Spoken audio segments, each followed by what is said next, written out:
નમસ્કાર, તમે જોઈ રહ્યા છો લાઈવ આદેશ ન્યૂઝ। હું દીપિકા પટેલ। જોઈએ આજના મુખ્ય સમાચાર। ચાણસ્મા ખાતે આન બાન શાનથી ડીજેના તાલ સાથે તિરંગા યાત્રા નીકળી સમગ્ર શહેરમાં પરિભ્રમણ કર્યું। ચાણસ્મા ખાતે આઝાદી પર્વ નિમિત્તે તિરંગા યાત્રાનું આયોજન કરવામાં આવ્યું હતું।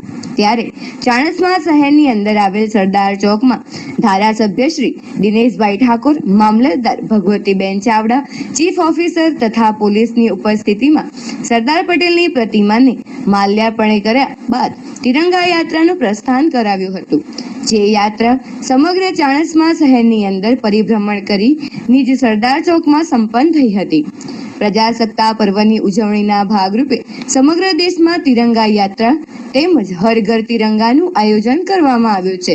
ત્યારે ચાણસ્મા શહેરની અંદર સોમવારે સવારે શહેરની અંદર આવેલા સરદાર ચોકમાં ચાણસ્માના ધારાસભ્ય શ્રી દિનેશભાઈ ઠાકોર, મામલતદાર ભગવતીબેન ચાવડા અને ચીફ ઓફિસર તથા રાજકીય આગેવાનોની હાજરીમાં યોજાઈ હતી, જે સમગ્ર શહેરમાં પરિભ્રમણ કર્યું હતું। ચાણસ્મા ખાતે ચાણસ્મા તાલુકાના નગરપાલિકા અને તાલુકાના તિરંગા યાત્રાનું આયોજન કરવામાં આવ્યું, જેમાં વિશાળ યાત્રામાં બાળકો, શિક્ષકો, આચાર્યશ્રીઓ, પદાધિકારીઓ, ધારાસભ્યશ્રી અને અધિકારીઓ અને કર્મચારીઓ જોડાયા।